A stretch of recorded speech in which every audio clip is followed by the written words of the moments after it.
देखो आज से स्टार्ट करना है हमें एसएफएम की क्लास।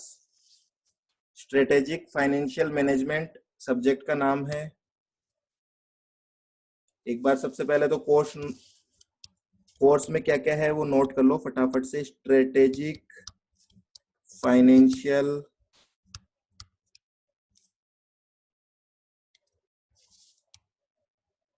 मैनेजमेंट,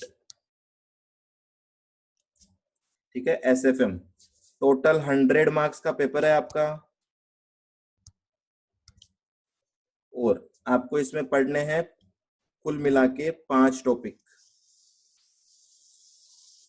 जो कि काफी इंटरेस्टिंग है। सारे के सारे टॉपिक, 5 टॉपिक आपको पढ़ने हैं कुल मिला के इसमें।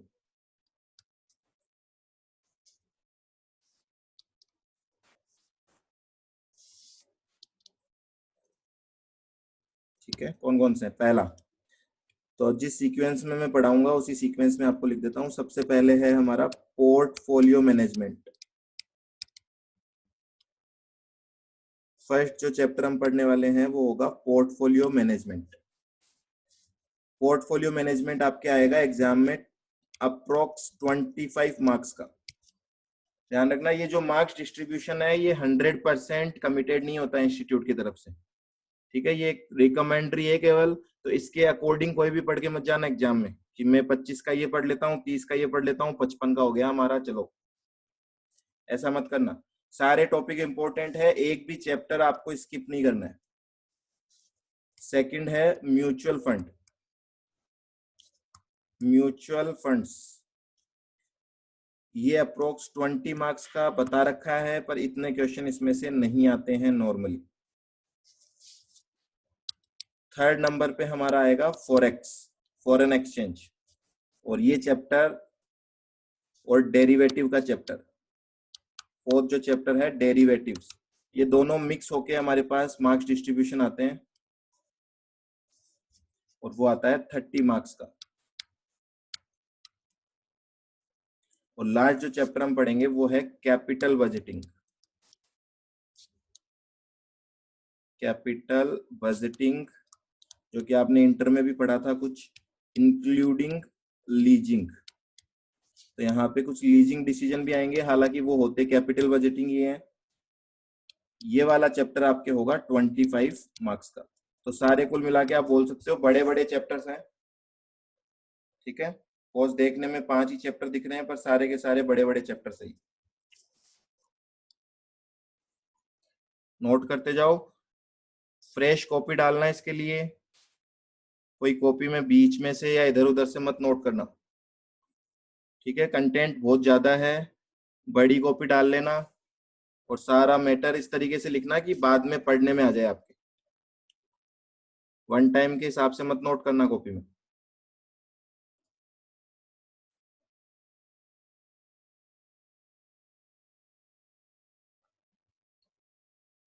ठीक है, जब भी कोई चीज नोट करो तो आप मेरे को मैसेज डालते रहा करो कि नोट हो गया, ताकि हम आगे चले। तो ये कुल मिला के 5 चैप्टर हैं जो आपको पढ़ने हैं। पोर्टफोलियो मैनेजमेंट से हम स्टार्ट कर रहे हैं आज क्लास।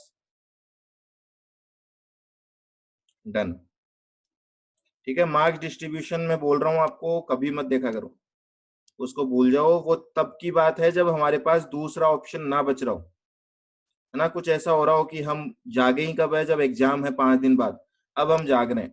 अब आपको चेक करना है कौन सा चैप्टर कितने मार्क्स का है, तो जो सेलेक्टिव स्टडी कर सके हम। जब आप अभी पढ़ रहे हो, अभी मार्क्स डिस्ट्रीब्यूशन से कोई लेना देना नहीं है आप। ओके, सो फर्स्ट चैप्टर है हमारा पोर्टफोलियो मैनेजमेंट।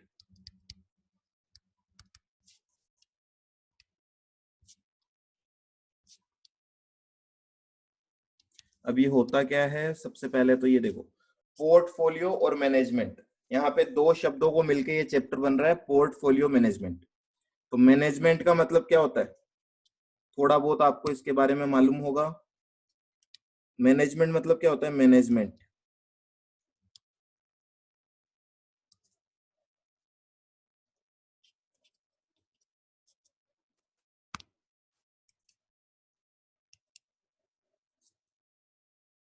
बोलो।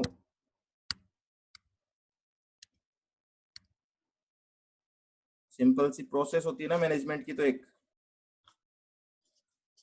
Manage day to day activities. Day to day activities management थोड़ी होता है, मैनेजमेंट शब्द तो मैनेज करना होता है। अब वो किस चीज को मैनेज कर रहे हैं वो उसके आगे वर्ड लगा देते हैं हम, ठीक है ना, समझना इस चीज को।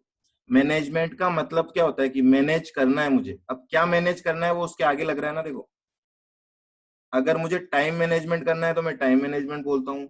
यहाँ मुझे पोर्टफोलियो मैनेजमेंट करना है, तो मैनेजमेंट का मतलब हम बोल सकते हैं प्लानिंग। सबसे पहली स्टेप तो आती है प्लानिंग। हम प्लान करेंगे, प्लानिंग करने के बाद सिलेक्शन करेंगे। अगर प्लानिंग में एक से ज्यादा अल्टरनेटिव सामने आते हैं तो सिलेक्शन, सिलेक्शन के बाद एग्जीक्यूशन, एग्जीक्यूशन के बाद क्या, फॉलो अप, चेक करते रहो जो एग्जीक्यूशन किया था वो कैसा था, एनालिसिस, और ये चलता रहता है इस तरीके से। ठीक है, कितनी भी स्टेप निकाल सकते हो आप इसमें से। तो कुल मिला के सिंपल सी बात क्या है कि किसी भी चीज को पहले हम प्लान कर रहे हैं, प्लान करके उसमें से ऑप्शंस एक से ज्यादा आते हैं तो सेलेक्ट करो, एग्जीक्यूट करो, फॉलो अप करते रहो, और उस लास्ट में एनालिसिस निकालो, और अगेन वापस चालू हो जाती साइकिल, दोबारा प्लानिंग स्टार्ट। अब यहाँ पे किस चीज का मैनेजमेंट करना है हमें, हमें मैनेजमेंट करना है पोर्टफोलियो का। So what is portfolio? Portfolio का सिंपल सा मतलब तो क्या होता है, बंडल या ग्रुप। ठीक है, तो अब हम बात कर रहे हैं यहाँ पे किस रेस्पेक्ट में, इन्वेस्टमेंट के रेस्पेक्ट में। तो यहाँ पे जो होगा पोर्टफोलियो का मतलब ग्रुप ऑफ सिक्योरिटीज। हाँ जी, सही लिखा है स्नेहा ने, ग्रुप ऑफ सिक्योरिटीज को हम यहाँ पे पोर्टफोलियो बोल देंगे। तो आपको क्या करना है, आपका जो इन्वेस्टमेंट है, ग्रुप ऑफ सिक्योरिटीज बोल दो या फिर इन्वेस्टमेंट्स बोल दो, आपका जो इन्वेस्टमेंट है ना, आपको कुल मिला के अपने इन्वेस्टमेंट को मैनेज करना है, उसी को हम क्या बोलेंगे, पोर्टफोलियो मैनेजमेंट। ठीक है, अब मतलब क्या हो रहा है, आपको फील करना है आपके पास कुछ पैसे होंगे, उन पैसों को आप कहाँ लगाना चाहते हो। ठीक है, सपोज मैं बोल रहा हूं ये है मिस्टर ए, ठीक है, और इसके पास 10 लाख रुपीज है। अब ये डिसाइड करेगा 10 लाख रुपए का क्या करूं। क्या क्या ऑप्शन अवेलेबल होते हैं मार्केट में, बताओ। अब आपके पास अगर आइडल मनी पड़ी है 10 लाख रुपीज की, 10 लाख रुपए आज आपके पास पड़े हैं, क्या करोगे, बेड पे बिछा के सोओगे क्या उसको, इन्वेस्ट करोगे। अच्छे से सोच के ऐसे जवाब देना जिस तरीके से प्रैक्टिकली, ये सब्जेक्ट फुल 100% प्रैक्टिकल ओरिएंटेड है ना, तो आपको जितना लाइफ में पता है उस अकॉर्डिंग देखते जाओ। तो 10 लाख रुपए को ऑब्वियस सी बात है ना तो आप तिजोरी में रखने वाले हो, ठीक है, और ना ही बेड पे बिछा के सोने वाले हो, आप इसको करोगे इन्वेस्ट। अब यही बात आती है, इसको इन्वेस्ट कहाँ किया जाए, कहाँ इन्वेस्ट करूं मैं इन 10 lakhs को, शेयर्स में, सीधा ही दलदल में जाने की बोल रहे हो आप, सीधा शेयर्स में इन्वेस्ट करोगे क्या, आप अपनी बात करो। अगर आज आपके पास 10 लाख रुपए दे दे घर वाले आपको, आप सीधा ले जाके शेयर्स में इन्वेस्ट कर दोगे क्या पैसों को, एफडी में। हाँ जी, तो यहाँ पे कुल मिला के मैं बोल रहा हूँ कैटेगरी बना रहे हैं हम यहाँ पे। ठीक है, इन्वेस्टमेंट करने के लिए हम बोल रहे हैं दो तरह की कैटेगरी। एक कैटेगरी का नाम है रिस्क फ्री असेट्स या फिर इन्वेस्टमेंट। रिस्क फ्री असेट्स बोल दो या रिस्क फ्री इन्वेस्टमेंट बोल देता हूं मैं इसको। और दूसरा है रिस्की इन्वेस्टमेंट। अब आपको क्या करना चाहिए, क्या आपको पैसा रिस्क फ्री जगह लगाना चाहिए या रिस्क की जगह लगाना चाहिए। चैप्टर को भूल जाओ, आप तो अपने माइंड से आंसर देते रहो, ठीक है, चैप्टर अपने आप ही इसके अंदर आ जाएगा। रिस्क फ्री में पैसा लगाना चाहिए। अब आप खुद सोचो, अगर आप रिस्क नहीं लोगे तो रिटर्न भी क्या होगा, अगर हम रिस्क नहीं लेंगे तो क्या रिटर्न लो होगा या हाई होगा, लो होगा। और लो रिटर्न से कौन सेटिस्फाइड है आज के जमाने में, क्या लो रिटर्न से सेटिस्फाइड हो गया आप, नोबडी, कोई भी नहीं, कोई नहीं हो तो फिर आप नहीं बोल सकते। तो आप कुल मिला के बोलना चाहते हो कि मैं मेरे इन्वेस्टमेंट को डिवाइड करूंगा among risk free investment and risky investment. मैं मेरा कुछ पैसा कहाँ लगाऊंगा, रिस्क फ्री जगह लगाऊंगा, कुछ पैसा कहाँ लगाऊंगा, रिस्की में लगाऊंगा। क्यों, ऐसा क्यों, क्योंकि कल को पता लगा रिस्क इन्वेस्टमेंट डूब गया तो मेरे पास तो कुछ भी नहीं बचेगा ना। अगर मैंने सारे 10 लाख रुपए रिस्क इन्वेस्टमेंट में लगा दिए और रिस्क इन्वेस्टमेंट अगर मेरा डूब जाता है किसी भी वजह से, तो मेरे हाथ में क्या बचेगा? कुछ नहीं। तो इसलिए मैं बोलना चाह रहा हूं 10 लाख रुपीज जो आपके पास है आप उसको डिवाइड करोगे। अब डिवाइड कौन किस तरीके से करेगा वो डिपेंड करता है उसके रिस्क टेकिंग एबिलिटी पे, है ना। कोई पर्सन बोलता है मैं तो फुल रिस्क लेना चाहता हूँ, तो फिर वो रिस्क में डालेगा। कोई बोलता है नहीं मैं तो 100% सेफ खेलना चाहता हूँ, छुई मुई हूं मैं तो, है ना, रिस्क को छू के करंट आ जाता है मुझे। और कुछ लोग बोलेंगे नहीं हम चलेंगे बैलेंस करके। ठीक है, तो आप कुल मिला के कुछ पैसा लगाओगे रिस्क फ्री इन्वेस्टमेंट में, कुछ पैसा लगाओगे रिस्क इन्वेस्टमेंट में। इन सबको मिक्स कर देते हैं तो यही क्या हो जाता है आपका, इसी को क्या बोलते हैं अपन? पोर्टफोलियो। तो अगर इन सब में आप पैसा लगा देते हो, ठीक है, तो इसको हम बोलते हैं पोर्टफोलियो। और यही आपको इस चैप्टर में क्या करना है? मैनेज करना है। इतनी सी बात तो समझ में आ गई होगी आपको।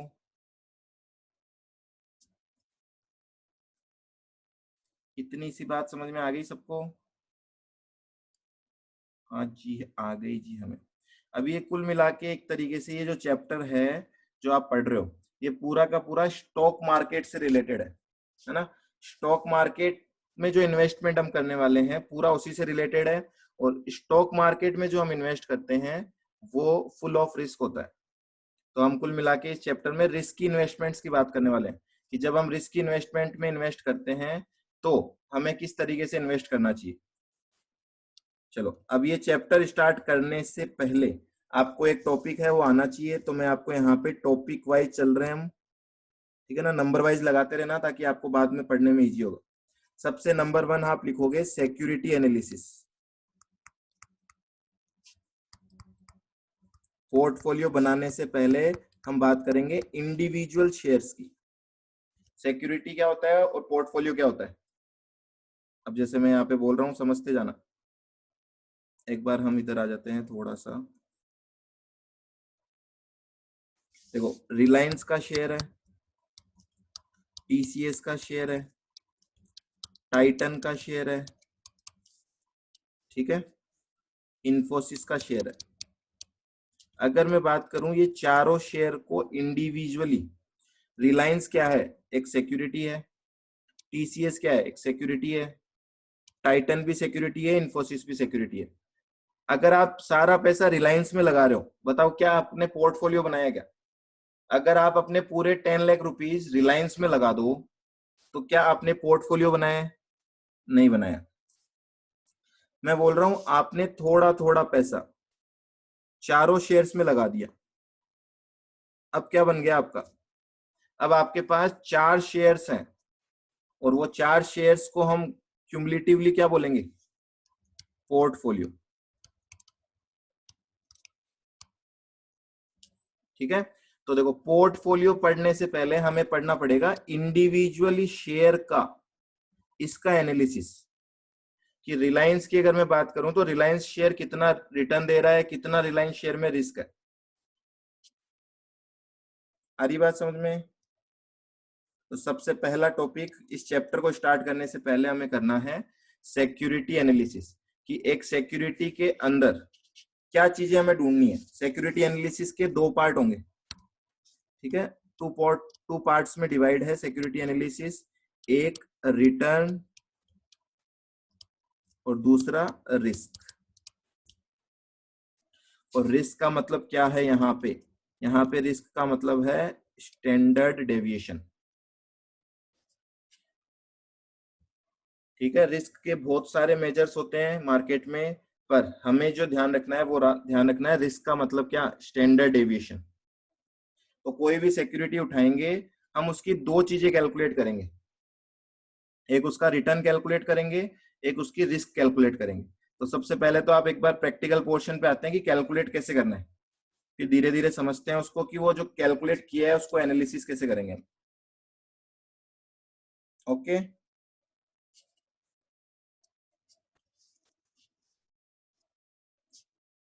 हाँ या ना?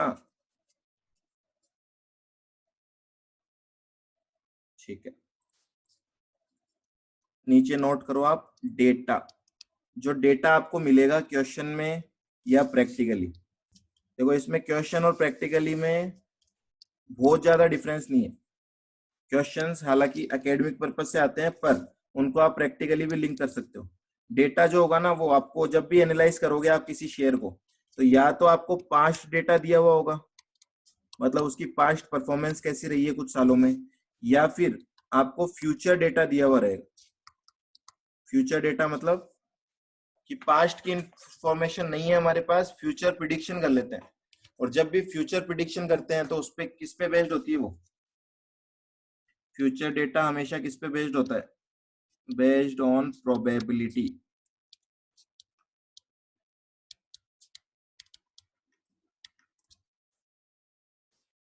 ठीक है, हाँ। तो पास्ट डेटा तो हमेशा क्या होगा? करेक्ट होगा।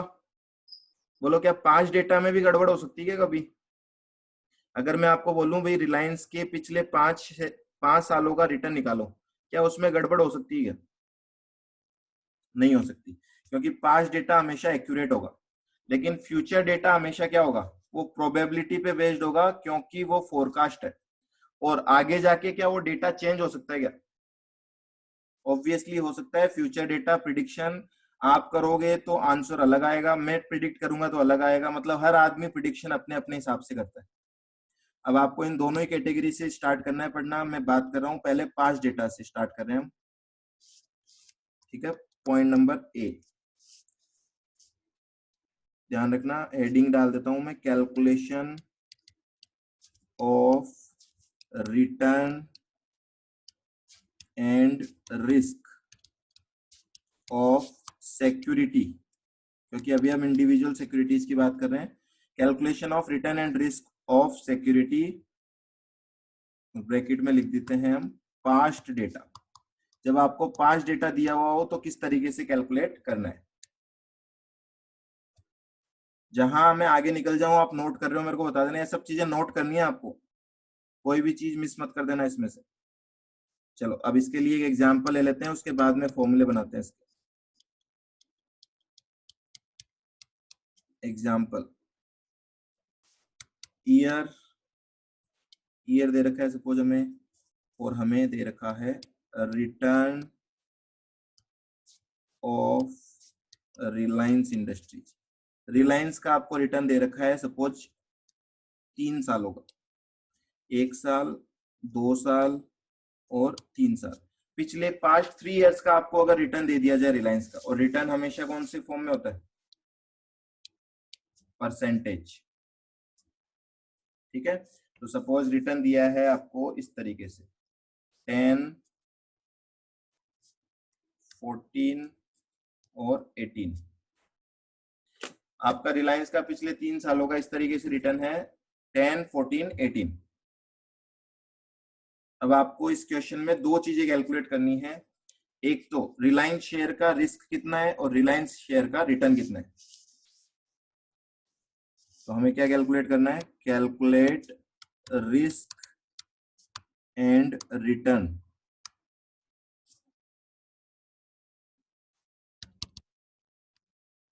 रिस्क एंड रिटर्न, पेन को क्या हो जाता है चलते चलते।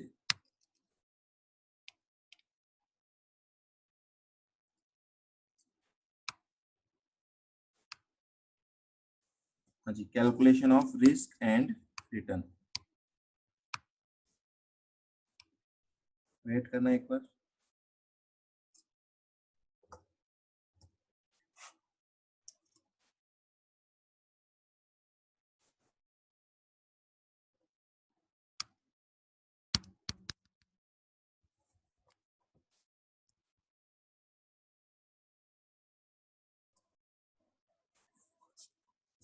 स्क्रीन बंद हो गई क्या? स्क्रीन दिख रही है क्या सबको? स्क्रीन से नहीं होता वो, पता नहीं इसके टच में कुछ दिक्कत हो जाती है। चलो, calculate risk and return of Reliance. अब रिलायंस शेयर की आपको रिस्क निकालनी है और रिटर्न निकालनी है। ओके जी, क्वेश्चन नोट कर लिया आपने? इसी में चल रहा हूं मैं क्योंकि आगे, चलिए नीचे कर देते हैं वापस। बाद में काम आ जाएगा देखने की।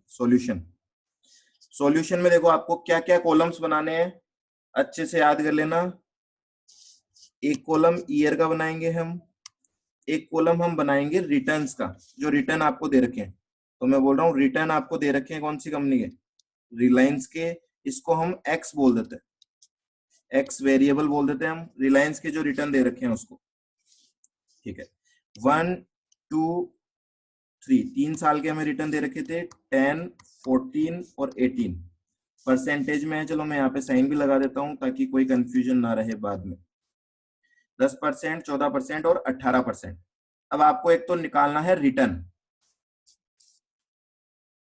किस तरीके से निकालते हैं रिटर्न? रिटर्न निकालने का क्या तरीका होता है?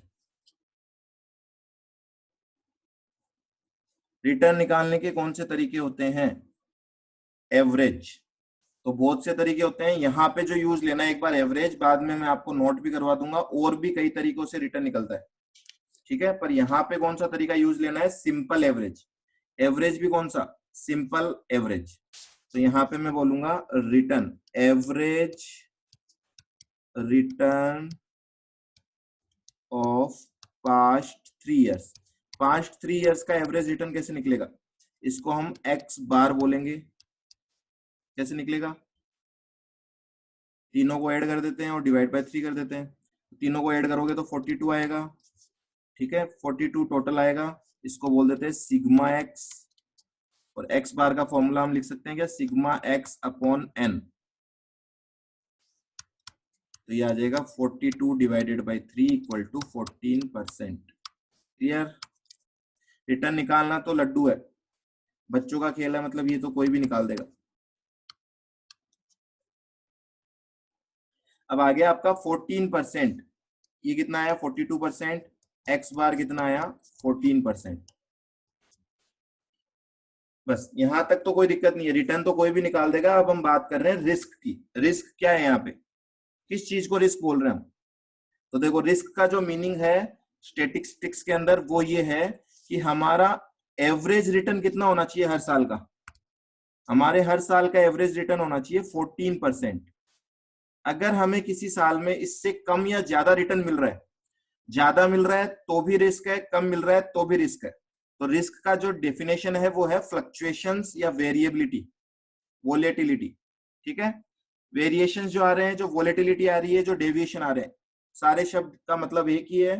तो 14% से डेटा अप डाउन कितना हो रहा है वो चेक करना है हमें, है ना? तो इसलिए हम डेविएशंस निकालते हैं। इसको dx भी लिख सकते हो आप, इसको dx भी लिख सकते हैं हम, इसको x माइनस एक्स बार भी लिख सकते हैं, कोई दिक्कत नहीं।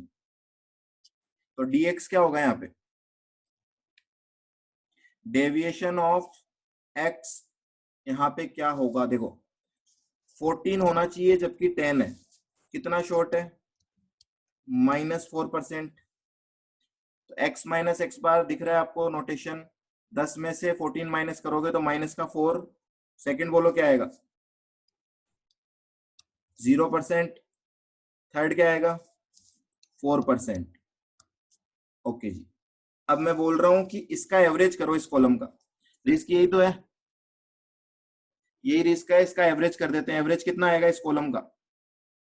अगर इन तीनों को ऐड करोगे तो तीनों का टोटल आएगा 0, और 0 का एवरेज क्या होगा? 0 डिवाइड बाई 3।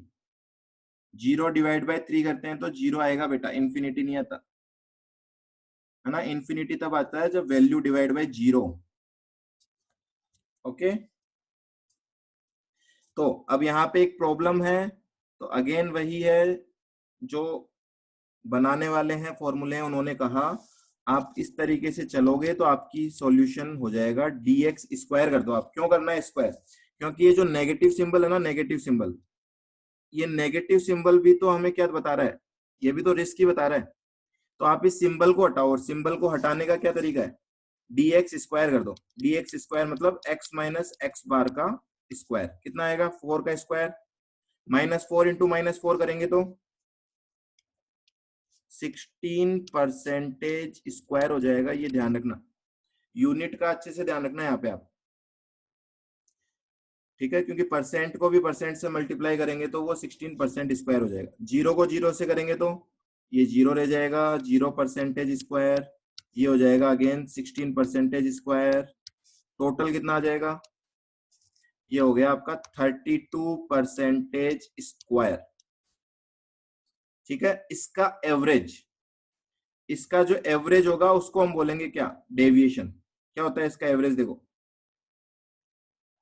तो इसका एवरेज होगा आपका, कैसे निकालेंगे इसको? मैं बोलूंगा एच डी ऑफ एक्स का स्क्वायर। क्या फॉर्मूला बनेगा? देखो देखिए, sigma X minus X bar का स्क्वायर डिवाइडेड बाई एन। तो 32% स्क्वायर, अगर इसको n से डिवाइड करें, n कितना है? 3, कितना आएगा? 10.67% स्क्वायर आ गया ये। ठीक है, इसको क्या बोलते हैं हम? एच डी एक्स को स्क्वायर को हम क्या बोलेंगे? इसको हम नाम दे देते हैं वेरियांस। तो कुछ टर्म्स है ये बहुत आराम से याद हो जाएंगे आपको, क्योंकि बार बार में हमको ये कैलकुलेशन करनी है। इसको हम बोलते हैं वेरियांस। और जो एच डी होता है ना, एच डी ऑफ एक्स, जिसको हम बोलते हैं स्टैंडर्ड डेविएशन। स्टैंडर्ड डेविएशन, ये स्टैटिस्टिक्स में बहुत बार पढ़ा होगा आपने शब्द। स्टैंडर्ड डेविएशन क्या होगा? एच डी ऑफ एक्स का अंडर रूट, और एच डी ऑफ एक्स कितना है? 10.67% स्क्वायर का अगर आप अंडर रूट करोगे, कितना आएगा? 3.27%। आगे बात सुन में, ये 3.27% क्या है? बोल रहे यही रिस्क है। इसका मतलब क्या है रिस्क का? कोई समझ सकता है क्या इसको फील करके? इस रिस्क का मतलब क्या है? इसका मतलब है क्या?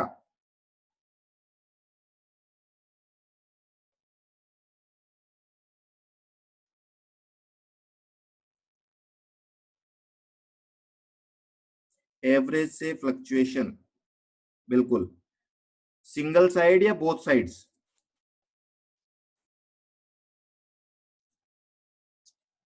Both side. तो मैं बोल सकता हूं कुछ इस तरीके से, देखो ये है कितना? 14%। तो अगर आप अपने नेक्स्ट ईयर के रिटर्न की प्रिडिक्शन करोगे ना, यहाँ पे कौन से कितने ईयर थे? 1 2 3। अगर मैं बोलूंगा नेक्स्ट ईयर प्रिडिक्शन, तो आप क्या बोलोगे? किसी को भी आप बोलोगे रिलायंस के अगले साल का जो रिटर्न है वो कितना होने वाला है? वो होने वाला है 14% रिटर्न होगा, क्योंकि ये एवरेज है हमारे पिछले 3 सालों का।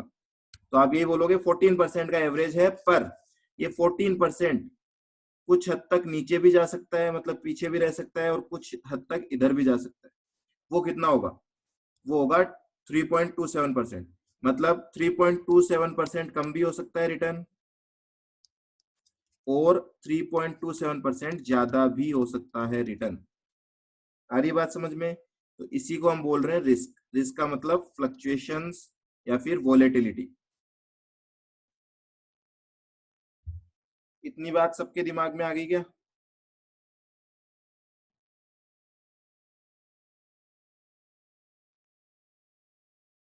हाँ जी, यहाँ तक सबको क्लियर है, क्योंकि ऑलरेडी कुछ लोगों ने ये पढ़ भी रखा है, कुछ के लिए नया है। एक बार मेरे को बता दो कौन कौन फर्स्ट टाइम पढ़ रहा है ये?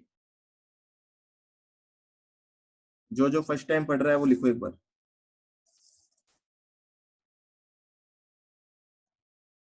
ठीक है, तो जो फर्स्ट टाइम है उनको समझ में आ गया यहाँ तक?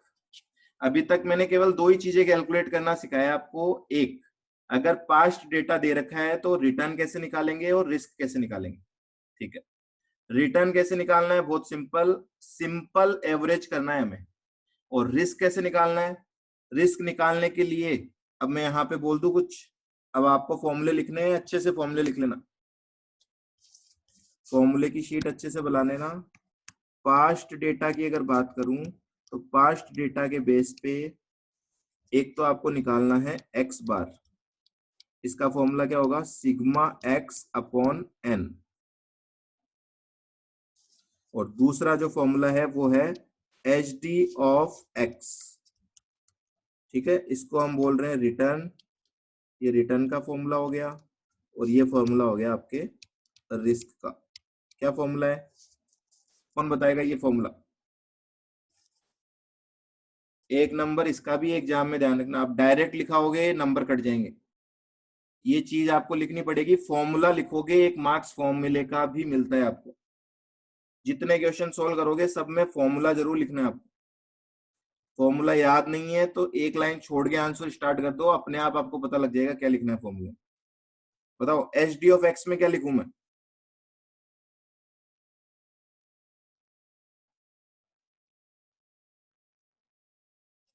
सिग्मा एक्स माइनस एक्स बार, ठीक है, डिवाइडेड बाय एन का रूट।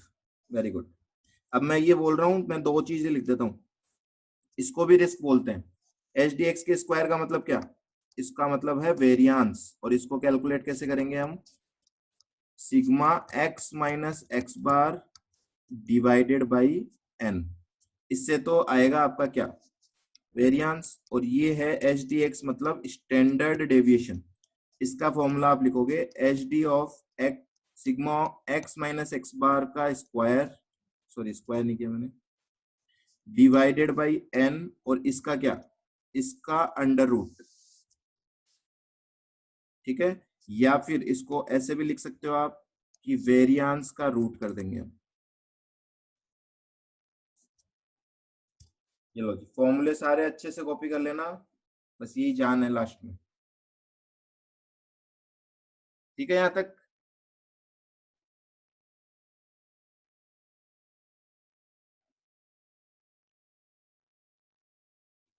क्या बात है, ये कैसे लिखा तुमने टाइपिंग में? कॉपी किया क्या कहीं से? हर्ष, एक्स माइनस एक्स बार, हाँ हाँ, एक्स माइनस एक्स का स्क्वायर अपॉन एन। चलो कोई बात नहीं, वो टाइपिंग में ऐसे ही लिखा जाएगा। ठीक है, यहाँ तक? यहाँ तक सबको क्लियर है? आगे चलें। ठीक है, ये किसकी बात कर रहे थे हम? देखो, ये बात कर रहे थे 5 डेटा की।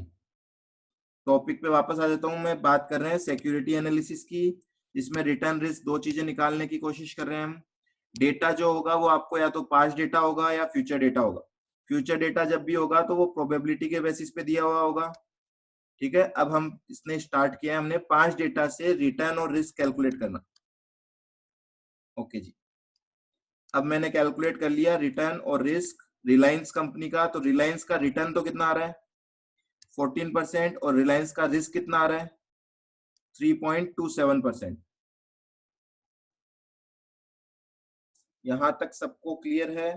तो मैं थोड़ा सा इसके आगे चलता हूं और एक बार बात कर लेते हैं हम फ्यूचर डेटा की, फिर इनको कंपेयर करेंगे।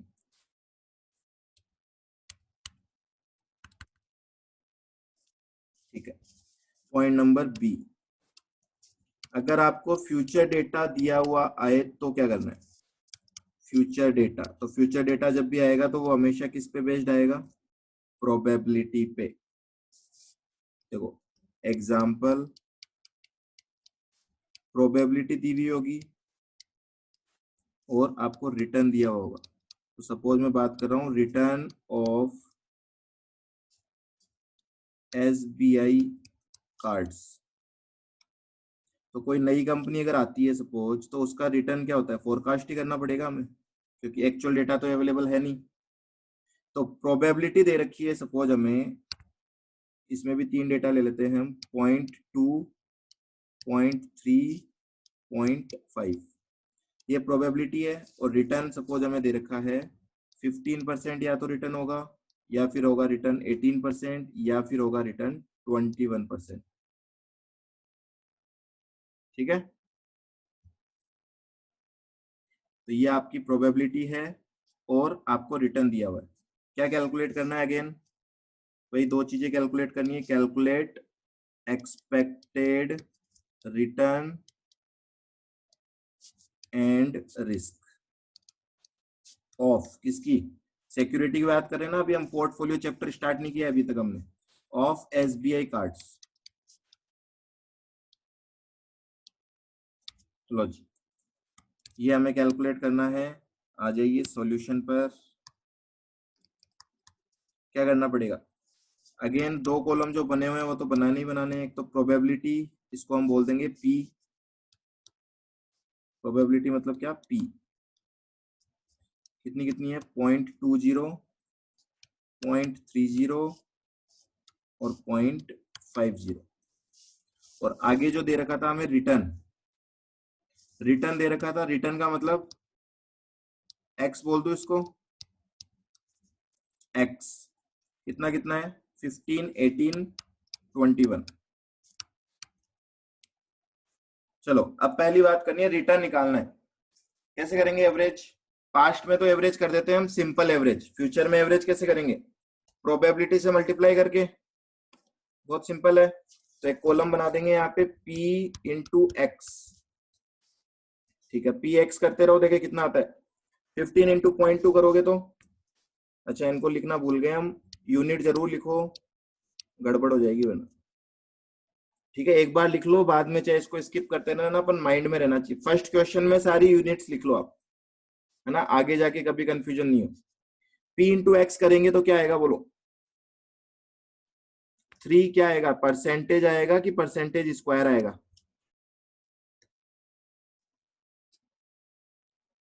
देखो ये 15% है और यहाँ पे कोई वैल्यू नहीं है तो 3% आएगा, ठीक है। 18 को 0.3 से करेंगे तो 5.4% आएगा, और 21 को 0.5 से करेंगे तो 10.5% आएगा। क्लियर, इसका अगर मैं टोटल लगा दूं तो ये क्या बन जाएगा हमारा, एक्स बार,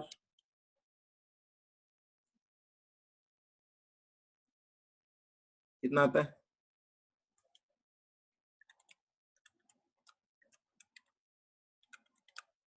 18.9, ठीक है, 18.9% जो है वो हमारा एक्सपेक्टेड रिटर्न है एसबीआई कार्ड्स का। तो आप किसी को बोलोगे भैया नेक्स्ट ईयर एसबीआई कार्ड्स का रिटर्न कितना आने वाला है, 18.9% आने वाला है, वो आपसे पूछेगा आर यू श्योर, क्या बोलोगे आप, पक्का है क्या 18.9 ही होगा, बोलो।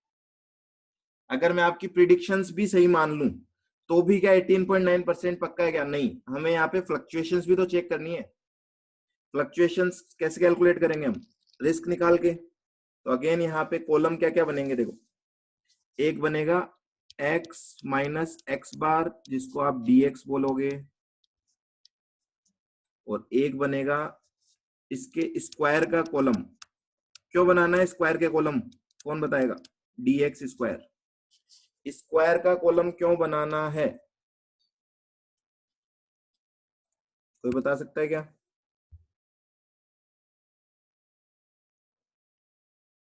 क्यों हमें x माइनस एक्स बार का एवरेज करने में दिक्कत है, x माइनस एक्स बार का एवरेज क्यों नहीं कर रहे, क्योंकि ये जीरो आएगा, ठीक है, हमेशा x माइनस एक्स बार का जब भी आप एवरेज करोगे तो वो हमेशा क्या आएगा, वो हमेशा जीरो आएगा, इसीलिए हम इसका स्क्वायर करते हैं, ताकि एक तो नेगेटिव वैल्यू जो आ रही है उसका इफेक्ट खत्म हो जाए, और लास्ट में जाके हम इसका अंडर रूट कर देते हैं ताकि जो स्क्वायर का इफेक्ट है वो दोबारा खत्म हो जाए, ठीक है। x माइनस एक्स बार कैलकुलेट करो अब, यहाँ पे x क्या है, यहाँ पे x का कॉलम कौन सा है, यहाँ पे ये x का कॉलम है, ध्यान रखना गलती मत कर देना, x में से x बार घटाना है आपको, 15 माइनस 18.9 करेंगे तो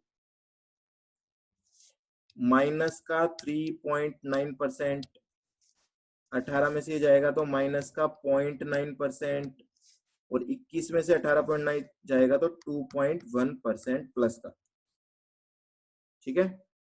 अब इनका स्क्वायर करो तो माइनस साइन हट जाएगा, 3.9 का स्क्वायर करेंगे तो कितना आएगा, 15.21% स्क्वायर, फिर 0.9 का स्क्वायर करेंगे तो 0.81% स्क्वायर, फिर 2.1 का स्क्वायर करेंगे तो 4.41% स्क्वायर। अब देखो मजे की बात, इसका एवरेज कैसे करूं, अब कोई होगा तुम में से वो बोलेगा सर तीनों को जोड़ के 3 से डिवाइड कर दो, क्या ऐसे एवरेज आएगा क्या, फ्यूचर डेटा में, फ्यूचर डेटा का एवरेज निकालने का तरीका सिंपल एवरेज नहीं होगा, प्रोबेबिलिटी से मल्टीप्लाई करेंगे, तो यहाँ पे एक और कॉलम इंसर्ट होगा, कौन सा, एक कॉलम और इंसर्ट होगा यहाँ पे, x माइनस एक्स बार का स्क्वायर मल्टीप्लाई बाई p, तभी तो एवरेज आएगा। हाँ जी, तभी एवरेज आएगा। क्या एवरेज आएगा देखो, करो 15.21 इंटू 0.2, 3.04, 3.042, क्या आएगा, परसेंटेज की परसेंटेज स्क्वायर, अभी तो स्क्वायर ही रहेगा, अभी हटा नहीं ना स्क्वायर। फिर 0.81 इंटू 0.3 करेंगे तो ये आएगा 0.243 परसेंटेज स्क्वायर। फिर 4.41 का स्क्वायर करेंगे तो 19.45 परसेंटेज स्क्वायर। राउंड ऑफ करना सबको आता है क्या? देखो कैल्शियम में कितनी वैल्यू आ रही थी इसकी, 19.448 आ रहा है। तो अगर आपको 2 डिजिट्स में लिखना है, चलो ऊपर भी 3 डिजिट है तो मैं इसको भी 448 ही कर देता हूँ। टोटल जो मैंने लिखा है इसका टोटल बताना आप, राउंड ऑफ करके मत बताना। 3.042 प्लस 0.243 प्लस 19.448, 22 पॉइंट्स। हाँ, ये क्या आ रहा है आपका, 228 किसका आ रहा है ये, 22.733 आ रहा है ना, 22.733 परसेंटेज स्क्वायर। क्या है ये, क्या ये एवरेज हो गया या अभी एवरेज करना बाकी है? 3 से डिवाइड करना पड़ेगा क्या? लास्ट वाला ये कहाँ आ रहा है, 4.41। अच्छा, मैंने क्या कर दिया इसको, 4.41 इंटू 0.5 करेंगे 2.205 आएगा, ये गलत लिख दिया भाई, लास्ट वाली वैल्यू गलत लिख दी, वापस से लिखो इसको, ये आएगी 2.205। ठीक है, और इसका टोटल कितना आएगा, 3.042 प्लस 0.243 प्लस 2.205, 5.49। सही है। अब बताओ क्या ये एवरेज वैल्यू आ गई या अभी एवरेज आना बाकी है? आ गई। चलो तो ये आ गई तो इसको मैं बोल दूंगा एच डी एक्स का स्क्वायर, क्योंकि यही एवरेज है। एवरेज मतलब वेरियांस, इसी को क्या बोलेंगे हम, यही तो वेरियांस है। और वेरियांस से एच डी एक्स कैसे निकलता है, इसको हम स्टैंडर्ड डेविएशन भी बोलते हैं, रिस्क भी बोलते हैं। क्या करूं, इसका रूट कर दो, तो 5.49 का रूट करोगे तो कितना आएगा, 2.34 परसेंटेज। क्लियर? क्लियर है डेटा? अब आप क्या बोलोगे, देखो अब आपको कोई पूछेगा भैया एसबीआई कार्ड के नेक्स्ट ईयर का रिटर्न बता दो हमें, आपका जो एक्सपेक्टेड रिटर्न है, नेक्स्ट ईयर का एक्सपेक्टेड रिटर्न क्या होगा आपके अकॉर्डिंग? तो आप बोलोगे देखो इस तरीके से होगा हमारे अकॉर्डिंग, हमारे हिसाब से 18.9% का रिटर्न आना चाहिए। पर ये रिटर्न फ्लक्चुएट भी कर सकता है, कितना नीचे और कितना ऊपर। ये 2.34 कम भी हो सकता है, 2.34 ज्यादा भी हो सकता है। क्लियर? अब मुझे एक पॉइंट और बता दो, आपने ये जो प्रिडिक्शन करके दी है किसी को भी, जो भी आपका शुभ चिंतक है जो आपके बोलने पे पैसे लगा रहा है, क्या ये कैलकुलेशन फ्यूचर में होगी? ये बात कंफर्म है क्या? क्या फ्यूचर ऐसा ही होगा? क्या कंफर्म है क्या? नहीं, क्योंकि फ्यूचर तो कोई बाप भी आ जाए कुछ भी नहीं कर सकता, है ना, कितने से बड़ा खिलाड़ी क्यों ना हो, फ्यूचर की प्रिडिक्शन हमेशा गलत हो सकती। किसने प्रिडिक्ट की थी कोरोना आएगा? कोई नहीं था, ऐसा कोई नहीं है जिसने ऐसी प्रिडिक्शन की हो। इसलिए फ्यूचर इज ऑलवेज अनसर्टेन।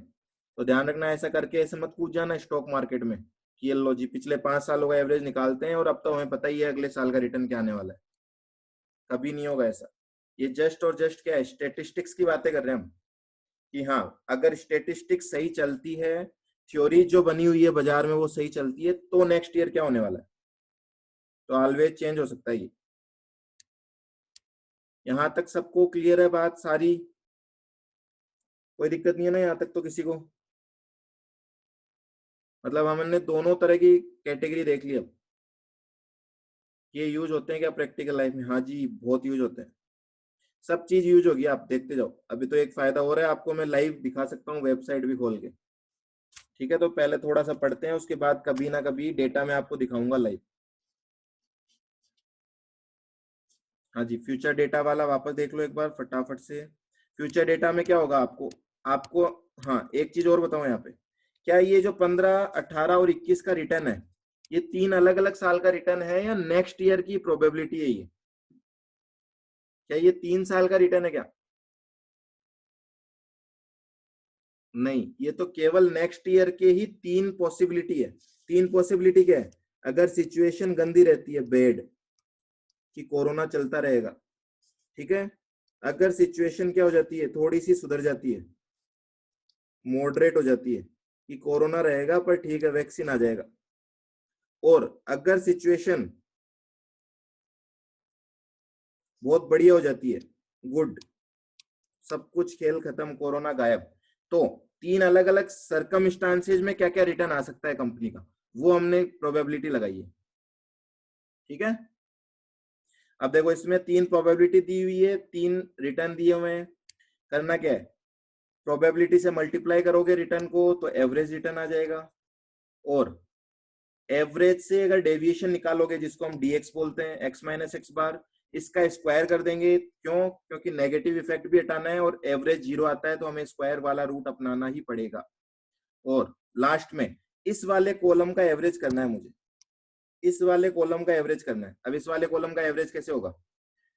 जोड़ के 3 से डिवाइड नहीं करना है, क्योंकि फ्यूचर डेटा है। क्या करें, प्रोबेबिलिटी से मल्टीप्लाई कर दो बस, और प्रोबेबिलिटी से मल्टीप्लाई करके कॉलम का जो टोटल आएगा, इस टोटल को हम बोलेंगे वेरिएंस, और इसका रूट कर देंगे तो इसको हम बोलेंगे स्टैंडर्ड डेविएशन। यहां तक सबको क्लियर है? तो अब इसके फॉर्मूले भी नोट कर लो, लगे हाथ। फॉर्मूले की शीट अलग बनाना आप लोग, ठीक है। फॉर्मूलाज के लिए शीट अलग से बनाना है आपको। लास्ट पेज में स्टार्ट कर लो या तो लिखना। हाँ जी, फॉर्मूला किसकी बात करें हम? फ्यूचर डेटा अगर दिया हुआ हो तो फॉर्मूला क्या होगा? किस किस चीज का फॉर्मूला जानना है हमें? एक तो हमें जानना है एक्सपेक्टेड रिटर्न का। हाँ जी, बोलो कौन बताएगा एक्सपेक्टेड रिटर्न का क्या फॉर्मूला होगा?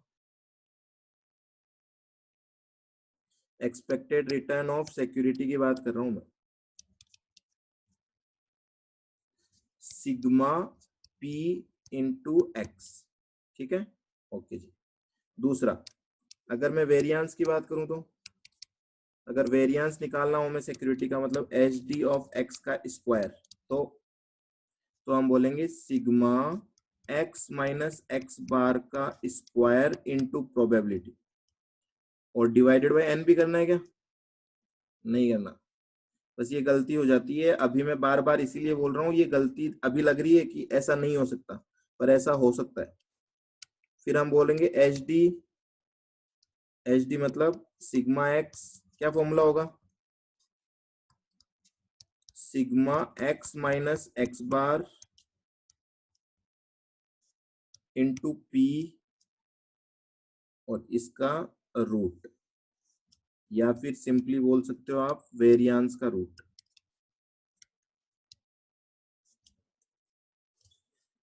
ठीक है,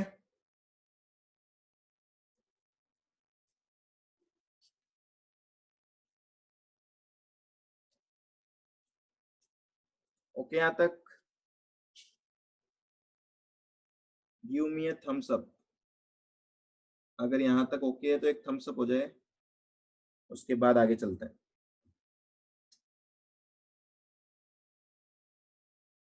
ओके जी, अब नेक्स्ट पॉइंट आपसे पूछना है, वो ये है कि रिस्क कौन सा है इनमें, जो आपने ऊपर पढ़ा है इनमें रिस्क क्या है?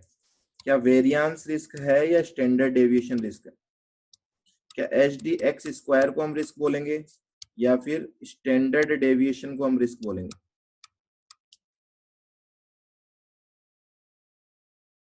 बोलो।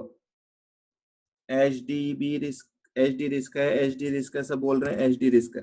मैं बोल रहा हूँ दोनों ही रिस्क है, वेरिएंस भी रिस्क है, स्टैंडर्ड डेविएशन भी रिस्क है। डिफरेंस क्या है? केवल और केवल डिफरेंस है मेजरमेंट का, ये परसेंटेज स्क्वायर में कैलकुलेट होता है और ये परसेंटेज में कैलकुलेट होता है। इतना ही तो डिफरेंस है। क्या इससे ज्यादा कोई डिफरेंस है क्या इन दोनों में? देखो देखे, केवल यूनिट मेजरमेंट की यूनिट चेंज है। तो अगर लीटर को मैं किलो में बोलूं और किलो को मैं लीटर में बोलूं तो कोई चीज में फर्क पड़ता है क्या? नहीं पड़ता। बस सेम वही है।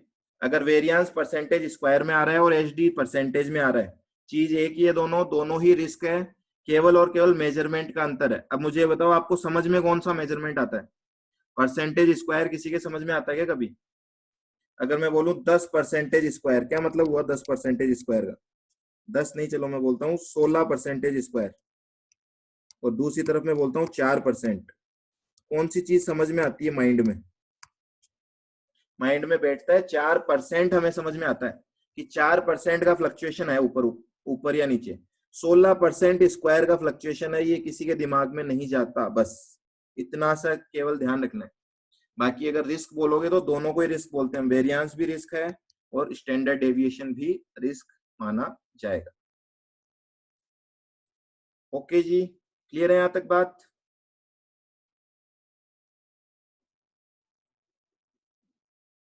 यस। चलिए नेक्स्ट पे चलते हैं हम आगे। अब हम आगे बढ़ते हैं थोड़ा सा। ठीक है, अब मैं बात कर रहा हूं, यहां मैंने बात करी दो अलग अलग सिक्योरिटी की। पहले हमने बात करी कि रिलायंस का अगर 5 डेटा अवेलेबल है तो रिलायंस का रिटर्न और रिस्क कैसे कैलकुलेट करना है।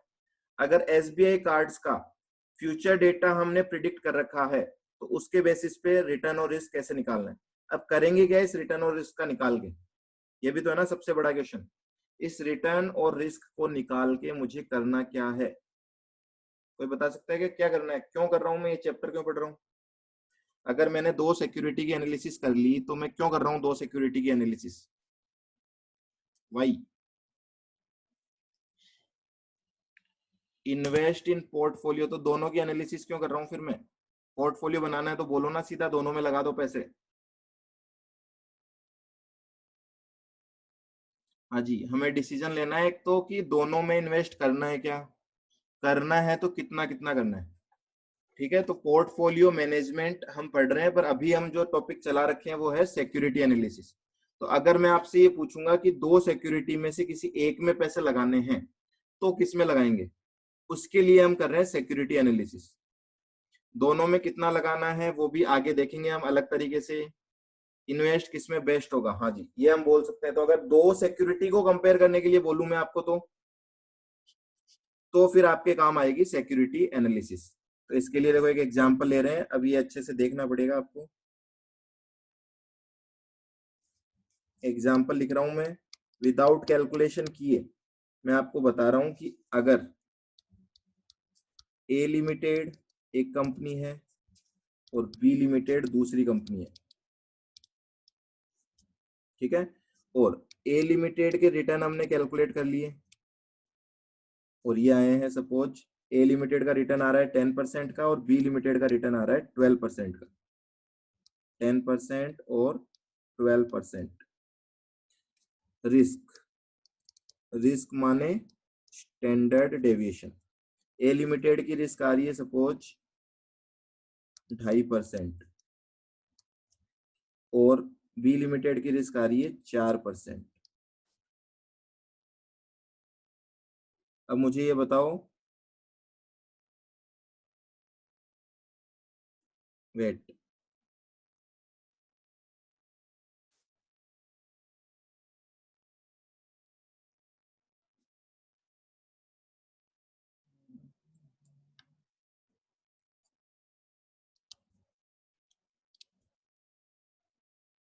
चलो देखो यहाँ पे, अगर मैं आपको ये बोलूं कि अगर रिटर्न के बेसिस पे आपको डिसीजन लेना हो, रिटर्न के बेसिस पे, तो कौन सी सिक्योरिटी बेटर है?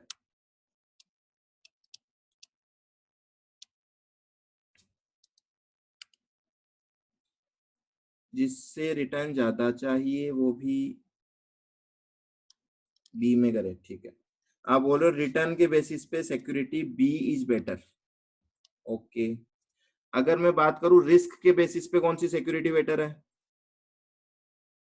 रिस्क के बेसिस पे सिक्योरिटी ए कौन बोल रहा है?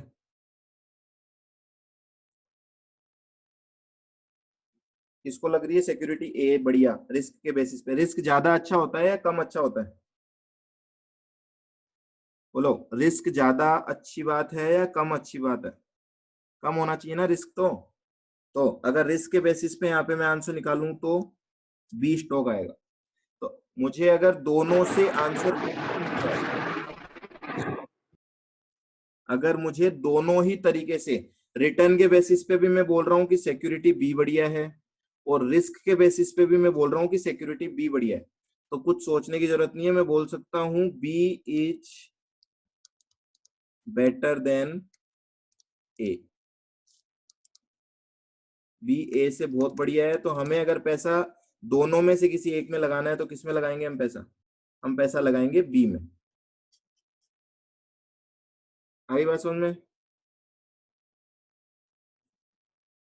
नोट करो इसको एक बार, फिर मैं डेटा चेंज कर रहा हूँ इसका।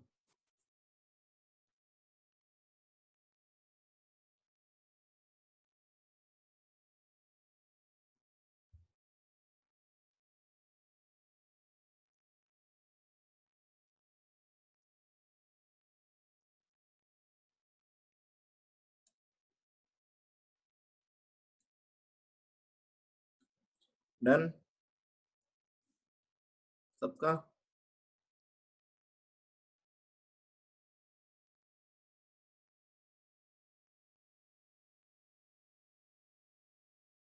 ठीक है, नेक्स्ट एग्जांपल में मैं बोल रहा हूं, अगर मैं बोलूं कि बी का जो रिटर्न है, बी का जो रिस्क है वो है 6% और ए का जो रिस्क है वो है 4%।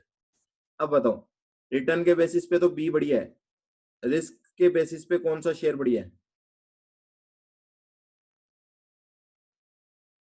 रिस्क के बेसिस पे share A is better than B. अब यहाँ पे आ गई कंफ्लिक्ट। ठीक है, इसको हम बोलते हैं कंफ्लिक्ट। कंफ्लिक्ट हो रहा है दो चीजों में, रिटर्न के बेसिस पे बोल रहा है बी में पैसे लगाओ और रिस्क बोल रहा है ए में पैसे लगाओ। अब कहाँ पैसे लगाने चाहिए?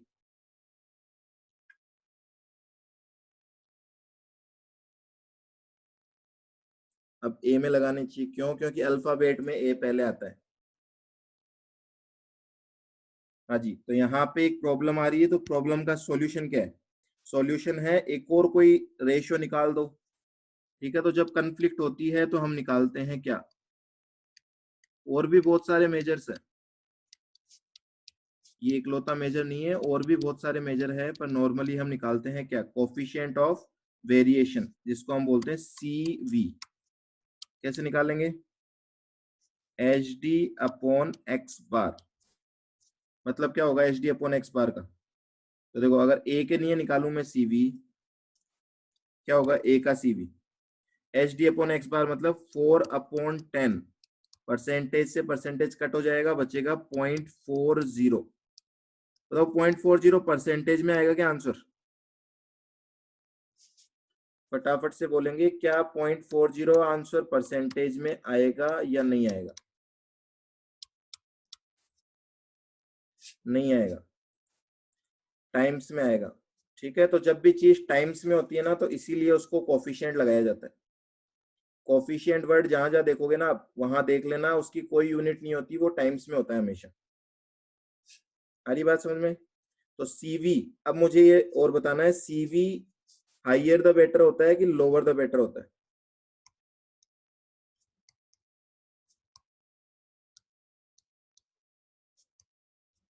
लोअर द बेटर, क्यों? क्योंकि क्या बता रहा है CV बता रहा है risk per unit of return. आपको एक रिटर्न लेने के लिए कितनी रिस्क लेनी पड़ रही है? तो देखो, ए शेयर बोल रहा है एक रिटर्न लेने के लिए 0.40 की रिस्क लेनी पड़ती है, बी शेयर में एक रिटर्न 1% रिटर्न के लिए 0.50 की रिस्क लेनी पड़ती है। तो ऑब्वियसली यहाँ पे बेटर क्या है? बेटर है स्टॉक ए। आगे बात समझ में? तो यहाँ पे एक फॉर्मूले वाली शीट में एक फॉर्मूला और लिख लो। मैं आपको फॉर्मूले यहाँ लिखा रहा हूँ, आप नोट्स के बीच में भी लिखेंगे इसको, अच्छे से ध्यान रखना, नोट्स के बीच में भी लिखोगे और एक फॉर्मूले की शीट अलग बनाओगे, वहां पे भी नंबर से स्टार्ट हो जाना लिखना। सीवी निकालना है, कोफिशिएंट ऑफ वेरिएशन। क्या फॉर्मूला है? कोफिशिएंट ऑफ वेरिएंस नहीं है, ये ध्यान रखना, वेरिएशन है। फॉर्मूला है स्टैंडर्ड डेविएशन अपॉन मीन, मतलब एक्स बार।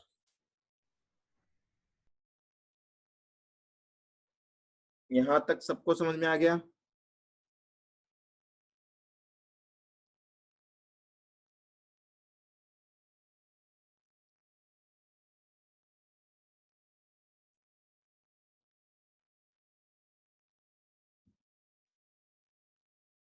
हाँ जी, आ गए हैं यहाँ तक।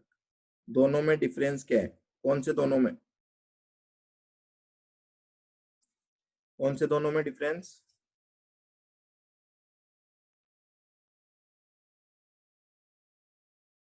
कोफिशिएंट ऑफ वेरिएंस कहाँ पढ़ा हमने? कोफिशिएंट ऑफ वेरिएंस तो कुछ है ही नहीं ना। मैंने कहा इसको कोफिशिएंट ऑफ वेरिएंस मत लिख देना। क्यों? क्योंकि कोफिशिएंट ऑफ वेरिएंस नाम की कोई चीज नहीं होती। ठीक है, डिफरेंस कुछ नहीं है, वो होता ही नहीं है। ओके जी, अब एक प्रैक्टिकल क्वेश्चन पे चले गए हम, फ्रॉम योर मॉड्यूल। ठीक है, इलस्ट्रेशन 7, आपको प्रोबेबिलिटी का डेटा है ए का बी का।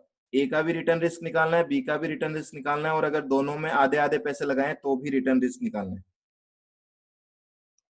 Can you calculate? आप लोग कर सकते हो इसको कैलकुलेट, ए और बी पार्ट को?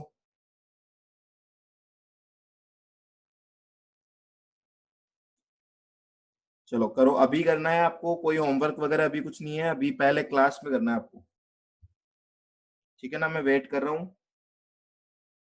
पहले 3 क्वेश्चन है, मैं यहाँ पे बोल रहा हूँ। ए पार्ट जो सोल्व करना है वो है return of A and risk of A. पहले तो ये दो चीजें निकालनी है हमें। बी पॉइंट जो हमें बोल रहा है वो बोल रहा है रिटर्न ऑफ बी निकालो और एच डी ऑफ बी निकालो। इतना आप सोल्व करो, उसके आगे की हम बात करेंगे बाद में, सी पार्ट की। किसी को दिक्कत है तो अभी बता दो, मैं साथ साथ सोल्व करवा सकता हूँ। किसी के भी अगर थोड़ी सी माइंड में प्रॉब्लम है कि हाँ अभी हमसे नहीं हो सकता, तो अभी बता दो, हम भी साथ के साथ करते रहेंगे।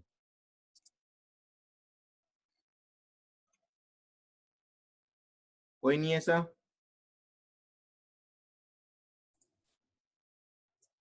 तो आंसर आ गया आपके ए पार्ट का भी और बी पार्ट का भी। सी पार्ट पे चले हम, तैयार हो सब सी पार्ट के लिए? सी पार्ट क्या बोल रहा है देखो, थर्ड जो पार्ट है इस क्वेश्चन का वो बोल रहा है the investment is divided in 1/2 each. अगर आप दोनों में आधा आधा पैसा लगा दो, तो मुझे ये बताओ, अगर दोनों में मैंने पैसे लगा लिए तो क्या वो पोर्टफोलियो बन गया या नहीं बन गया? क्या वो पोर्टफोलियो बन गया या नहीं बना? बन गया। तो पोर्टफोलियो तो अभी तक हमने पढ़ा ही नहीं है। कोई बात नहीं, नहीं पढ़ा फिर भी हम उसको कैलकुलेट कर सकते हैं, जितना हमने पढ़ा है उसी बेसिस पे। केवल और केवल मुझे ये बता दो, अगर मैं यहाँ पे ये बोलूं कि एक पोर्टफोलियो हमने बनाया है, portfolio of A and B, इसके रिटर्न कितने हैं? Return of portfolio of A and B. अगर ए बी का मैं एक पोर्टफोलियो बनाता हूं, आधे आधे पैसे दोनों में लगाता हूं, तो क्या मेरा रिटर्न एवरेज नहीं हो जाएगा क्या? देखो 12% ए से आ रहा है, 10% बी से आ रहा है, दोनों का एवरेज करोगे तो कितना आएगा? सिंपल एवरेज कब हो जाता है? जब वेट्स इक्वल होते हैं तो सिंपल एवरेज हो जाता है, अदरवाइज हमेशा वेटेड एवरेज करना होता है। तो यहाँ पे वेट्स क्या है? दोनों के वेट्स 0.5 है, इसका भी 0.5 है, इसका भी 0.5 है। तो सिंपल एवरेज और वेटेड एवरेज से आंसर सेम आएगा। बोलो आ रही के बात समझ में? कैसे निकाल सकते हो आप? पोर्टफोलियो का जो रिटर्न है वो इस तरीके से आ सकता है। तो यहाँ फर्स्ट केस में कितना आएगा आंसर बोलो? 10 और 12 का एवरेज कितना होता है? 11, 11%। फिर 15 और 16 का एवरेज 15.5% और 12 और 20 का एवरेज 16%। क्लियर है यहां तक बात? अब क्या करना है, बस अब वही, अब मैं बोल रहा हूं एक तरीके से ये मान लो ये थर्ड सिक्योरिटी है। जो पोर्टफोलियो है वो क्या है, वो एक थर्ड सिक्योरिटी है। तो इस पोर्टफोलियो का अगर रिटर्न रिस्क निकालना है तो क्या करना है, सेम वही काम करना है मुझे।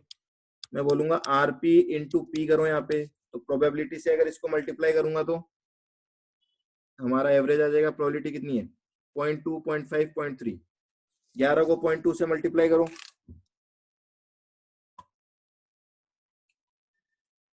2.2%। 15.5 को 0.5 से मल्टीप्लाई करो, 7.75%। और 16 को 0.3 से मल्टीप्लाई करो, 4.8%। और तीनों का टोटल लगा दो तो क्या आ जाएगा, ये आ जाएगा रिटर्न ऑफ पोर्टफोलियो बार, मतलब average return of portfolio. 2.2 plus 7.75 plus 4.8, 14.75%। क्या ये लोअर और हाईएस्ट के बीच में आ रहा है क्या, 11 और 15.5 के बीच में आ रहा है, इसका मतलब आंसर इज राइट। ठीक है, कई बार कैलकुलेशन मिस्टेक इस चीज से पकड़ में आ जाती है। तो एक छोटा सा पॉइंट है, 2 सेकंड लगती है चेक करने में, ये हमेशा चेक किया करो। अब क्या करना है मुझे, अब मुझे डेविएशन निकालने हैं। तो डेविएशन किस और किसके बीच में आएगा, आरपी में से आरपी बार माइनस कर देंगे हम।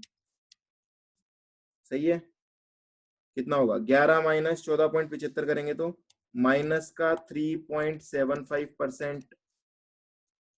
15.5 में से 14.75 जाएगा तो प्लस का 0.75%। और 16 में से 14.75 जाएगा तो प्लस का 1.25%। अब इसका एवरेज तो मुझे करना नहीं है क्योंकि इसका एवरेज तो 0 आएगा। तो मुझे एवरेज करना पड़ेगा इसके स्क्वायर का, आरपी माइनस आरपी बार का स्क्वायर। बोलो, 3.75 का स्क्वायर, 3.75 का स्क्वायर, 14.0625% स्क्वायर में आ जाएगा आपकी बार। 0.75 का स्क्वायर 0.5625% स्क्वायर। और 1.25 का स्क्वायर 1.5625 का परसेंटेज स्क्वायर। और अगर इसका एवरेज निकालना हो इस कॉलम का तो प्रोबेबिलिटी से मल्टीप्लाई कर देंगे। तो देखो फर्स्ट की प्रोबेबिलिटी कितनी थी, 14.0625 इंटू 0.2 थी ना शायद फर्स्ट की प्रोबेबिलिटी, इंटू 0.2 करेंगे तो कितना आएगा, 2.8125 स्क्वायर में आएगा ये भी। फिर 0.5625 इंटू 0.5 करेंगे तो ये आएगा 0.28125% स्क्वायर। और 1.5625 इंटू 0.3 ये आएगा आपका 0.46875% स्क्वायर। टोटल लगा दो इसका, इसका टोटल आ रहा है 3.5625% स्क्वायर। बोलो क्या ये एवरेज है या इसका एवरेज करना है अभी, क्या ये एवरेज है या इसका एवरेज करना है, ये तो ऑलरेडी एवरेज है। तो मैं बोलूंगा एच डी ऑफ पोर्टफोलियो का स्क्वायर आ गया ये। और एच डी ऑफ पोर्टफोलियो क्या है, इसका रूट कर दो। 3.56 का रूट करेंगे तो कितना आएगा, 1.89%। चेक करना, देखिए 1.89, ये रहा डेविएशन, सबसे छोटी वैल्यू और सबसे बड़ी वैल्यू, सॉरी गलत बोल दिया मैंने, कितना था, सबसे छोटी वैल्यू कितनी है इसमें, -3.75। और सबसे बड़ी वैल्यू कितनी है, 1.25। कितना आ रहा है आंसर,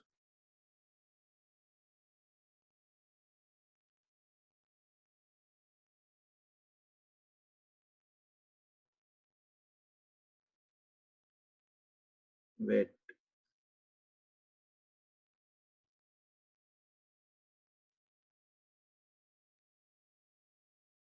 सॉरी इसको चेक करोगे आप, देखो इसको चेक करोगे ये कितना आ रहा है, हमने एवरेज तो स्क्वायर वाले कॉलम का किया ना, ये एवरेज कितना आ रहा है 3.5625 आ रहा है। ये एवरेज किसके बीच में आना चाहिए, इसकी लोवेस्ट वैल्यू ये वाली और इसकी हाईएस्ट वैल्यू ये वाली, इन दोनों के बीच में आंसर आना चाहिए आपको। ठीक है, ये आ रहा है क्योंकि एवरेज हमने इस कॉलम का किया है तो आपको इससे चेक करना है। ओके, तो देखो बिना पोर्टफोलियो वाला अभी तक पोर्शन हमने नहीं पढ़ा, उसके बिना भी हम पोर्टफोलियो का रिटर्न निकाल सकते हैं और पोर्टफोलियो का रिस्क निकाल सकते हैं। बात समझ में आई? बिना पोर्टफोलियो पढ़े अभी हम ये दो चीजें तो कैलकुलेट कर सकते हैं, जैसे हम सिक्योरिटी का कैलकुलेट करते हैं उसी तरीके से हम इसका भी कैलकुलेट कर सकते हैं।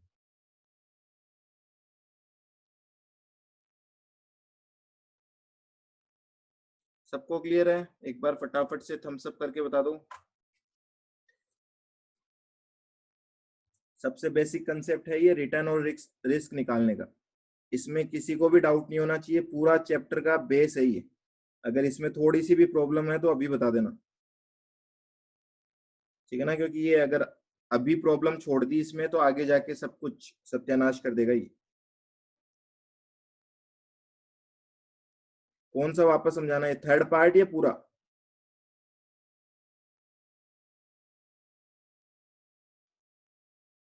वेटेज अलग अलग हो तो उसको छोड़ो अभी, आप अभी तो एक बार जो क्वेश्चन है उसकी बात कर लो, इतना क्लियर है ना? थर्ड पार्ट में वेटेज अलग अलग है उसको छोड़ो एक बार, आप अभी जितना ये क्वेश्चन है इसमें कोई प्रॉब्लम है क्या? मतलब दो चीज कैलकुलेट करने के कंसेप्ट में कोई दिक्कत आ रही है क्या आपको? एक मैं बोल रहा हूँ रिस्क कैसे कैलकुलेट करना है और एक मैं बोल रहा हूँ रिटर्न कैसे कैलकुलेट करना है। ये दो चीजें कैलकुलेट करनी आनी चाहिए आपको, भले ही पास्ट डेटा हो, पास्ट डेटा है या फिर फ्यूचर डेटा है। इतनी बात समझ में सबको अगर आ गई तो ये आपके इस चैप्टर का बेस है। नहीं आई?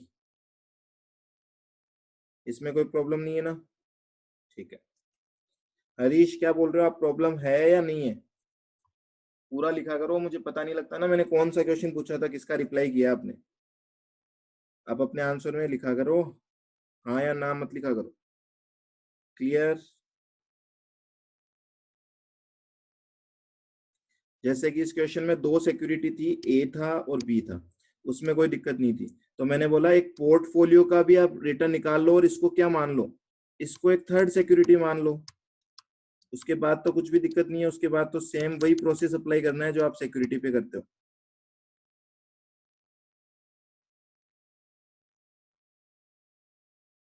आई बात समझ में? ए का जैसे आपने रिटर्न रिस्क निकाला, बी का जैसे आपने रिटर्न रिस्क निकाला, वैसे ही आप मान लो कि ये सी सिक्योरिटी है। और इस कैलकुलेशन में किसको दिक्कत है क्या? आगे की तो चलो आ जाएगी आपको, इसमें किसी को दिक्कत थोड़ी है कि ये 11 और 15.5 और 16 कहां से आया, है क्या किसी को दिक्कत इसमें? ये आ गया तो इसके आगे का तो कोई दिक्कत नहीं है, मेरे को पता है इसके आगे का तो आप कर दोगे, इसमें किसी को दिक्कत नहीं है, मतलब द पॉइंट इज क्लियर। तो कुल मिला के आपने यहाँ पे फॉर्मूले पढ़े हैं, पांच डेटा में रिटर्न का फॉर्मूला, वेरिएंस का फॉर्मूला, एचडी का फॉर्मूला, फ्यूचर डेटा में रिटर्न का फॉर्मूला, वेरिएंस का फॉर्मूला और एचडी का फॉर्मूला। एक आपने फॉर्मूला देखा है कोफिशिएंट ऑफ वेरिएशन का। तो टोटल कुल मिला के आपको 7 फॉर्मूले आने चाहिए अभी तक। अब आप बोलने में इनको 7 फॉर्मूले बोल दो, बाकी ऐसा कुछ है नहीं इनमें कि आप इनको काउंट करके याद करने बैठो, ठीक है, पर काउंटिंग करके बैठोगे आप तो फॉर्मूले की लिस्ट चली जाएगी आपकी 50 फॉर्मूले तक। तो अभी तक 7 फॉर्मूले पढ़े हैं आपने टोटल। चलें आगे।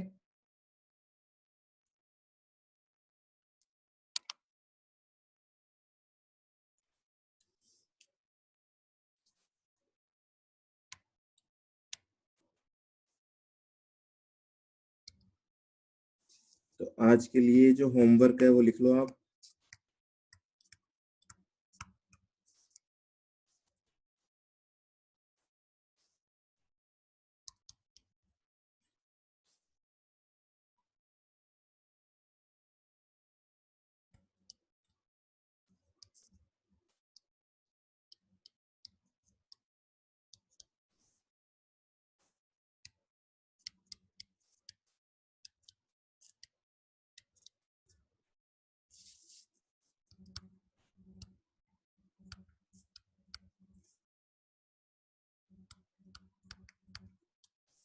ठीक है, किसी भी कंपनी का नाम लिखा हुआ है उससे हमें कुछ नहीं करना, बस नाम इसलिए है कि आपको पता लग जाए शेयर की बात कर रहे हैं हम।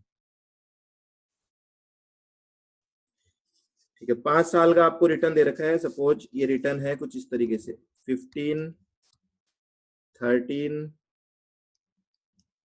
39,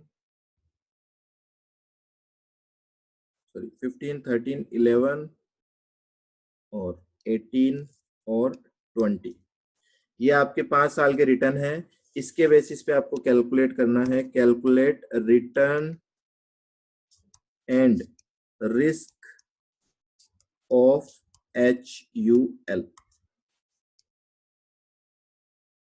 ठीक है, एक क्वेश्चन, दो क्वेश्चन दे रहा हूं मैं आपको। एक तो ये वाला क्वेश्चन करना है आपको, नोट कर लो या स्क्रीनशॉट ले लो, एक ही बात है। पर जब सोल्व करो उस टाइम होना चाहिए आपके पास कॉपी में क्वेश्चन लिखा हुआ, वहां पे स्क्रीनशॉट मत छापना। साइड में लिख देता हूं ताकि आपको बीच में नहीं है। एक और क्वेश्चन, क्वेश्चन नंबर 2।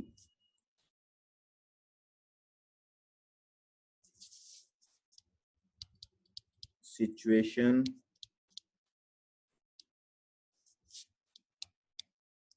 और प्रोबेबिलिटी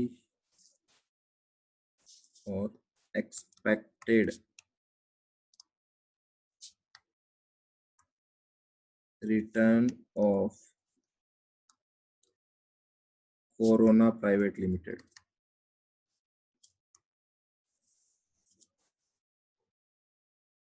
सिचुएशन गुड, मॉडरेट और बैड। गुड सिचुएशन होने के 0.50 चांसेस है, इसके मान लेते हैं हम 0.10 चांसेस है, और इसके मान लेते हैं हम 0.40 चांसेस। इस केस में आपके रिटर्न होने की संभावनाएं हैं सपोज 20%, मॉडरेट में चांसेस है 18% और खराब में चांसेस है 15%। ये सारे परसेंटेज में है डेटा। इसमें भी आपको वही चीज कैलकुलेट करनी है, calculate expected return and risk of corona private limited. लो जी, क्वेश्चन हो गया नेट नोट, पहले वाला हो गया नोट सबका। स्क्रीनशॉट ले रहे होंगे आप लोग, जहां तक मुझे लगता है स्क्रीनशॉट ले रहे होंगे। ना जी ना, स्क्रीनशॉट नहीं ले रहे, हम लिख रहे हैं। ठीक है, स्क्रीनशॉट भी ले सकते हो, कोई दिक्कत नहीं, क्योंकि क्वेश्चन के साथ ही आंसर नीचे लिखोगे, क्वेश्चन तो दोबारा लिखना ही पड़ेगा ना आपको। मैं वापस आपको एक चीज अभी फिर से बोल रहा हूँ, उसको अच्छे से ध्यान रखना। कॉपी में नोट्स अच्छी तरीके से लिख लेना, बाद में बहुत यूजफुल होंगे। ऐसा कभी मत लिखना हर कहीं पे भी लिखते जा रहे हो, पता नहीं लगे बाद में जाके पढ़ोगे तब किसी और से कॉपी करवाने की नौबत आ जाए। खुद के लिखे हुए नोट्स ही काम आएंगे आप। ये दो क्वेश्चन सोल्व करने हैं, कितने फॉर्मूले यूज आएंगे इसमें?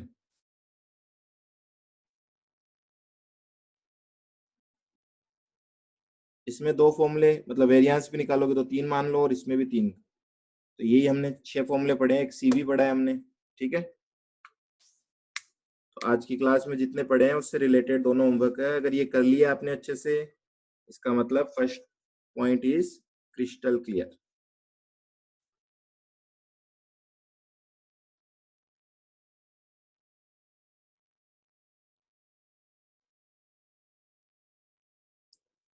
और होमवर्क सबको करना है, मैं कल सबसे आंसर पूछूंगा, चीटिंग नहीं कर सकते कोई एक।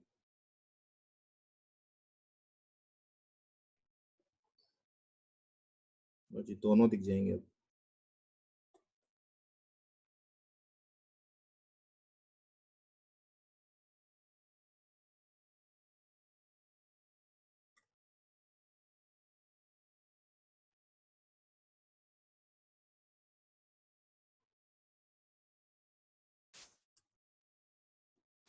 डन, सबका हो गया क्या?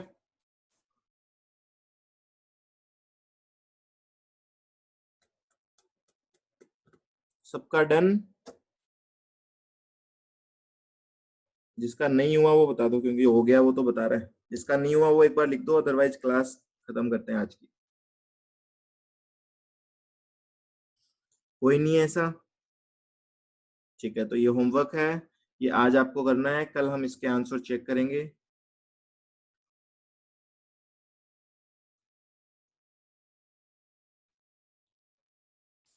चलो तो फिर आज की क्लास करते हैं यहीं पे ओवर।